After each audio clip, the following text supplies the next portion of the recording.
देखिए, इन्होंने शुरू से झूठ बोला। जिस वक्त नमीश कमीशन की रिपोर्ट आई, हम लोग फॉलो कर रहे थे।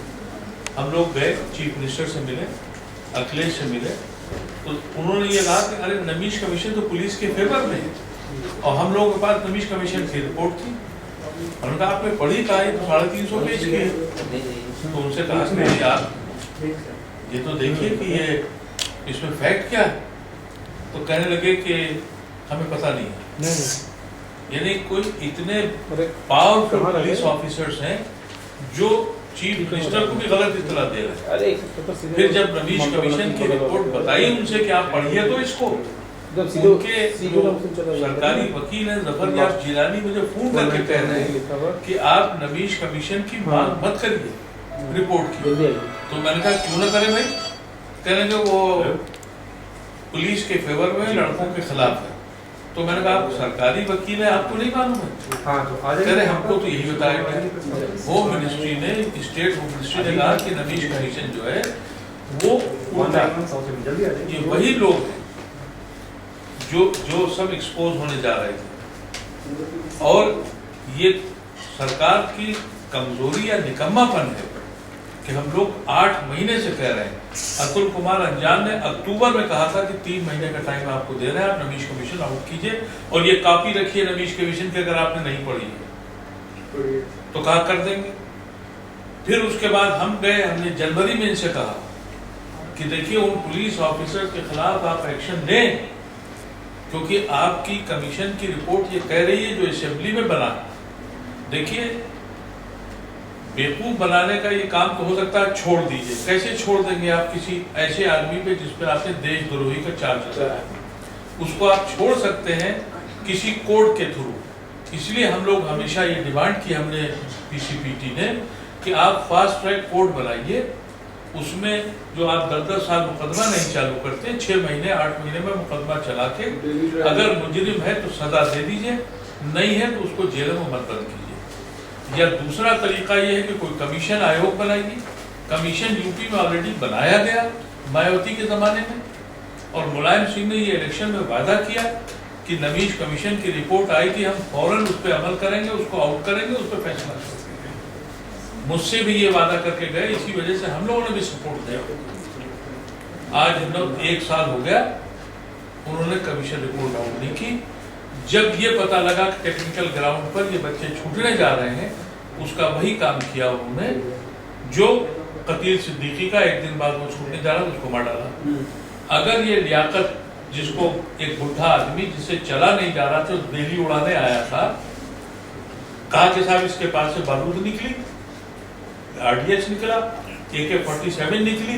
एक क्लिपिंग टीवी पे आप लोगों ने दिखाई कि एक हैट लगा हुआ एक आदमी आ रहा है। अब साबित हो गया कि वो आदमी नहीं था। तो अब पुलिस के बारे में गवर्नमेंट क्यों नहीं पूछती कि ये जो RDX है, ये AK-47 ये कौन लाया था, किसने रखा था? जब तक आप काउंटर चेक नहीं करेंगे ये लोग मरते रहेंगे। काउंटर चेक नहीं होना चाहिए। देखिए अकाउंटेबिलिटी के बगैर आप किसी को मार डालें और आप समझते हैं कोई आदमी छूटेगा? इसमें कोई नहीं छूटेगा। जितने बच्चे छूटेंगे सब राज खुलेगा। और वो माफिया जो पुलिस में, जो क्रिमिनल माफिया बैठा हुआ है, कर्नल पुरोहित से लेकर और आज तक, वही माफिया किसी को जिंदा नहीं रखेगा। सबसे पहले तो पीसीपीटी जो people's campaign against politics of terror, ये जो प्रगतिशील ताकतों का, सेकुलर ताकतों का एक मोमेंट पिछले 12 महीनों में हमने खड़ा किया था। इस देश में आपने देखा कि आतंकवाद के नाम पर बहुत सारे खासकर मुस्लिम नौजवान जेलों से 12 साल के बाद, 14 साल के बाद, 16 साल के बाद छूट रहे थे। और जब ये तादाद बढ़ी तो हम सब लोगों की ये चिंता बढ़ी कि आखिर में ये हो क्या रहा है। अगर ये आतंकवादी हैं तो इनका केस जो है साबित क्यों नहीं हो रहा है, इनको सजा क्यों नहीं हो रही है। उस कैंपेन के बाद हम सब लोगों को फॉर्मर जजेस के साथ, वकीलों के साथ, ह्यूमन राइट एक्टिविस्ट के साथ जब हमने फैक्ट फाइंडिंग्स की, एक बहुत बड़ा हम लोगों को प्लॉट, जिस तरह से कर्नल पुरोहित का जो प्लॉट था आर्मी के अंदर, वो हमें हमारे पुलिस के सिस्टम में देखने को मिला। इस वक्त जो हम पर्टिकुलर बात कर रहे हैं वो यूपी का एक बहुत मशहूर केस है, जस्टिस आर.डी. निमेश कमीशन जिनके ऊपर बना था। दो नौजवान थे, मौलाना तारिक कासमी जो आजमगढ़ के थे और खालिद मुजाहिद जो जौनपुर के थे। 2007 के जो यूपी के जो सीरियल ब्लास्ट थे उसमें उनको मुलजिम ठहराया गया था और ये बीएसपी के समय की बात है। बहुत ही जन आंदोलन के बाद उस पर एक कमीशन बना जिसको जस्टिस आर.डी. निमेश ने लीड किया था। उस कमीशन की जो रिपोर्ट थी वो समाजवादी की आज की सरकार में पिछले अगस्त में उनके पास सबमिट हुई और जस्टिस निमेश ने बहुत ही साफ तरीके से कहा कि तारिक कासमी और खालिद मुजाहिद ये जो दो नौजवान हैं ये बेकसूर हैं और इनको यूपी एटीएस ने फ्रेम किया है, इनको गलत तरीके से फंसाया है और इनके खिलाफ इनके पास कोई सबूत नहीं। 13 महीने के आंदोलन में सरकार पर दबाव बना। निमेश कमीशन की बुनियाद पर यूपी की सरकार ने आगे पीछे करते हुए एक कदम आगे बढ़े और अवामी मूवमेंट के चलते उन दोनों लोगों को केस को विड्रॉ किया जाना था। पिछले जुमा को उस केस को विड्रॉ किया गया और कल की जो बात है, खालिद मुजाहिद जो उसमें दूसरे नौजवान थे, कल उनका पीसीपीटी का ये आरोप है, पीसीपीटी का ये समझ है कि रिहाई से पहले उत्तर प्रदेश की पुलिस ने उनका बेरहमी से कत्ल कर दिया। कत्ल इसलिए क्योंकि निमेश कमीशन में करीब 50 ऐसे बड़े ऑफिसर्स हैं यूपी पुलिस के जिनका जस्टिस आर.डी. निमेश ने जिक्र किया था। ये वो सारे लोग हैं जिन्होंने आतंकवाद को एक खेती की तरह एक पर्टिकुलर तबके को फ्रेम करने में इस्तेमाल किया। खालिद मुजाहिद का कल वो मारे गए। रात में जो उनका पोस्टमार्टम हुआ, सुबह में जो हम लोगों के पास आज तक अभी डिटेल आई हैं वो ये है कि उसके बॉडीज पे बहुत ही सीरियस इंजरीज हैं। अगर वो हार्ट अटैक से मरते, अरे उनके लिए तो खुशी की बात थी कि भैया उनके लिए ऑर्डर हो गया है छूटने का, सरकार की तरफ से ऑर्डर हुआ है, कोर्ट से वो छूट रहे हैं। तो ये पुलिस का ये कहना है कि ये हार्ट अटैक से मारे गए। लेकिन अगर हार्ट अटैक से मारे गए तो उनके जिस्मों पर इतनी चोटें कहां से आ गई? जब वो कोर्ट में गए थे तो कुर्ता पजामा पहने थे, जब उनका पोस्टमार्टम हुआ है तो वो टी शर्ट और चड्डे में वहां पे पाए गए। ये बातें समझ में आ रही हैं कि चाहे वो उत्तर प्रदेश की बीएसपी सरकार हो, चाहे ये आज की समाजवादी सरकार, ये अकलियतों और खासकर जो गरीब मुसलमान हैं उनके खिलाफ एक बहुत बड़ा षड्यंत्र रचकर उन लोगों को तबाह करके वो चाहते हैं कि जो मुख्य धारा में जो लोग आगे आ रहे हैं, जो लोग कदम से कदम मिला के देश की तरक्की में आगे बढ़ रहे हैं, उनको किसी तरह से ढकेल दिया जाए।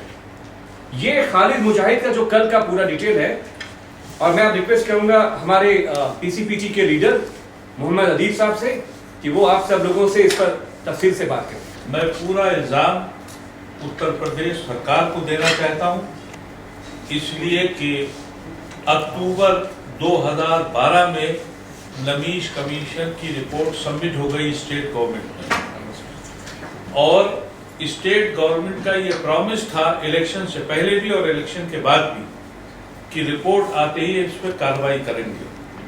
रिपोर्ट ने अपनी 350 पेज की रिपोर्ट में ये कहा है कि ये दोनों केसेस पुलिस ने फ्रेम किए और पुलिस ऑफिसर के खिलाफ एक्शन लेने की उसमें सिफारिश की गई। मेरा ये कहना है कि ये वही ऑफिसर्स हैं जिन्होंने फंसाया है, उन्होंने इसका कत्ल किया है।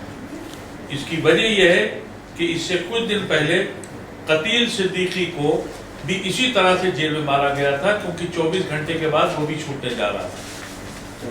आज सरकार ये कह रही है सेंटर की कि हम फास्ट कोर्ट ट्रैक बनाने जा रहे हैं।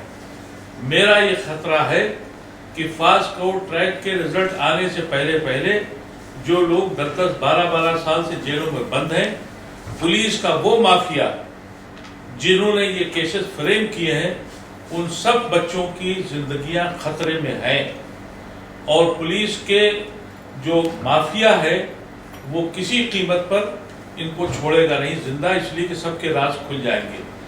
मैं आप लोगों के जरिए कहना चाहता हूं कि अगर यूपी सरकार ने 50 लाख से कम मुआवजा उनके खानदान को नहीं दिया और अगर उन पुलिस ऑफिसर के खिलाफ एक्शन नहीं लिया तो बहुत जल्द उत्तर प्रदेश की हर सड़क पर और हर शहर में ऐसा इंकलाब आएगा, इस पुलिस और सरकार के खिलाफ कि हिंदुस्तान देखेगा। ये हम इस तरह से बच्चों को मरने नहीं देंगे। हमने लड़ाई लड़ी है इसलिए कि ये मजलूम थे, और अगर ये मजलूम है तो हमारी लड़ाई इनके साथ है। अब इनको कत्ल करके राज को छुपाया जाना, हुकूमत को सामने आना पड़ेगा। और मैं दिल्ली की सरकार से भी कहना चाहता हूं कि अभी लियाकत को छोड़ा है पुलिस ने, दिल्ली पुलिस को बताना चाहिए कि जो उन्होंने वीडियो क्लिपिंग दिखाई थी कि ये आदमी जा रहा है जिसने AK-47 रखी है, RDX रखा है, वो RDX वो 47 किसने रखी? पुलिस पे अकाउंटेबिलिटी क्यों नहीं बनती? वो सरकार अपनी पुलिस एजेंसी के खिलाफ क्यों नहीं अकाउंटेबिलिटी करती? चेक एंड बैलेंस क्यों नहीं करती? और जब तक चेक एंड बैलेंस नहीं होगा इस मुल्क में इंसाफ गरीबों को कभी नहीं मिलेगा। PCPT की तरफ से मैं मुतालबा करता हूं मुलायम सिंह यादव की सरकार से, उत्तर प्रदेश से, कि 10 दिन के अंदर नमीश कमीशन को आउट करके उस पर अमल करें। जो दूसरा शख्स बंद है उसको छोड़ें, उसकी हिफाजत करें। जिस शख्स को मारा है उसको कम से कम 50 लाख रुपया मुआवजा दें। उन पुलिस ऑफिसर्स को जिसमें नमीश कमीशन ने शुबा शामिल किया और ये कहा है कि इनके खिलाफ एक्शन हो, उनके खिलाफ 10 दिन में एक्शन उत्तर प्रदेश सरकार को लेना पड़ेगा। नहीं तो उत्तर प्रदेश के हर जिले में और हर शहर में हुकूमत के खिलाफ सड़कों पे लोग निकलेंगे और उसकी आवाज हम देंगे और जमहूरी अंदाज से लड़ेंगे। क्या आपको लगता है कि इसमें अखिलेश सरकार पूरी तरह से दोषी है? बिल्कुल दोषी है, इसलिए कि जब अक्टूबर 2012 से उनके पास रिपोर्ट मौजूद थी और उस रिपोर्ट में ये कहा गया था कि ये पुलिस ने केस बनाए हैं और इसको फ्रेम किया है, और जिन पुलिस ऑफिसर ने फ्रेम किया उसके नाम तक दिए गए हैं, फिर भी सरकार एक्शन नहीं लेती। सरकार सिर्फ इलेक्शन के वक्त झूठे वादे करके अमल नहीं करती है। इसकी सजा उनको जरूर दी जाए। So would you demand a CBI inquiry in this particular matter? CBI inquiry तो आप उसकी मौत के ऊपर करें, लेकिन जो उसकी मजलूम था उसकी कमीशन तो ऑलरेडी इंफॉर्मेशन दे चुका था। कमीशन तो ऑलरेडी ये कह चुका था कि they are innocent. So why you have kept these people for so long in the country, in the jail? This is the first point. CBI inquiry तो इस बात की होनी चाहिए कि उसके जिस्म पे निशान आए हैं, उसका मुंह सूजा हुआ है, उसके नाखून नीले हैं, उसके कोई आसार हार्ट अटैक के नहीं है। उसकी जो कंडीशन बॉडी की है वो ये साबित करती है कि वो टॉर्चर करके मारा गया है। इसकी CBI इंक्वायरी होगी। किन लोगों ने मारा है ये अलग बात है। CBI इंक्वायरी ये भी मालूम करेगी कि वो कौन से पुलिस माफिया है जो इन केसेस को कर करके बच्चों को फंसा रही है। ये CBI इंक्वायरी का काम है। लेकिन गवर्नमेंट जो उत्तर प्रदेश की है उसकी जिम्मेदारी है कि नमीश कमीशन को क्यों नहीं लागू किया। अगर अगले 10 दिन में उसकी सिफारिशात पे अमल नहीं किया और जिसको मारा इसको 50 लाख का मुआवजा नहीं दिया तो अखिलेश सरकार और मुलायम सिंह की सरकार को इसका अंजाम भुगतना पड़ेगा। देखिए ऐसा है कि जो ब्यूरोक्रेसी में पुलिस में जो लोग हैं वो उसी तरह से बैठे हैं जिस तरह से फौज में कर्नल पुरोहित की टीम काम कर रही थी, इसी तरह से पुलिस में यूपी पुलिस में और सेंटर की पुलिस में, बम्बई की पुलिस में मुझे मालूम है, मैंने नाम भी लिख के दिया था, रघुवंशी एक आदमी है जिसके खिलाफ सारे केसेस मौजूद हैं और वो आज भी पुलिस में मौजूद है। इसी तरह से यूपी पुलिस के अंदर इसमें नाम दिया हुआ है, ब्रिजलाल हैं, दूसरे ऑफिसर्स हैं जो बड़े सीनियर पोस्ट पे थे, आज भी बैठे हुए हैं, उनके खिलाफ कोई एक्शन नहीं हुआ है। अभी लड़कों के चचा ने FIR फाइल की है और लेकिन गवर्नमेंट ऑफ उत्तर प्रदेश की तरफ से कोई एक्शन नहीं हुआ।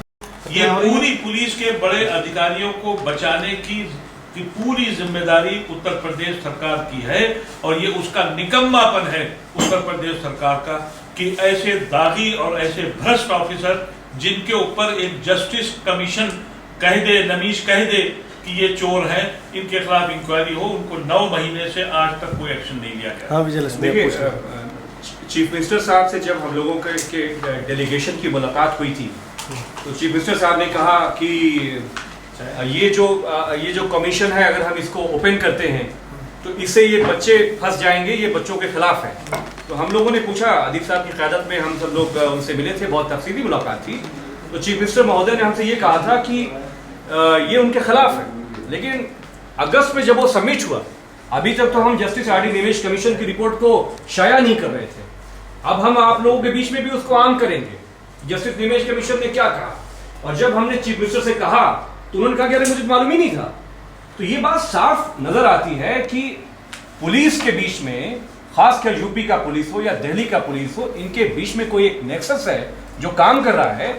और इस देश से हम सब लोग बात करना चाह रहे हैं। दलित, गरीब, मुसलमान ये पूछना चाहते हैं कि इस देश की माटी को, इस देश के मानुस को, इस देश के माँ को कितना खून चाहिए, कितने प्याले खून चाहिए। मैं एक बात इसमें और आपसे कह दूं, अब सवाल ये नहीं है कि कौन इनोसेंट बंद है, अब सवाल सबसे बड़ा ये है कि ये करवा कौन रहा, इसके पीछे फोर्सेस कौन सी है।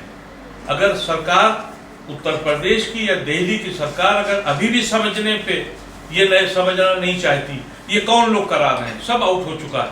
अब हम लोग नमीश कमीशन को आपके सामने खुद से आउट करेंगे, हमारे पास वो कॉपी मौजूद है। और इसी तरह के वो ऑफिसर्स जिन्होंने ये सब तरीके केसेस किए हैं, ये हम सेंटर की होम मिनिस्ट्री को दे चुके हैं, लेकिन इस पर कोई अमल हो नहीं रहा। अगर आपकी मांगे नहीं मानी जाती तो किस तरह प्रोटेस्ट करेंगे आगे? जमहूरियत में एक तरीका है, जब हम सरकार बना सकते हैं तो सरकार के पड़ाक से बुला सकते हैं। उत्तर प्रदेश की सरकार हो या कांग्रेस की सरकार हो, हम यकीन के साथ कहते हैं कि इस मुल्क का मुसलमान और इस मुल्क का सेकुलर हिंदू, इन दोनों जमातों को वो सबक सिखाएगा कि ये कभी हुकूमत बनाने का ख्वाब भी नहीं देख पाएंगे।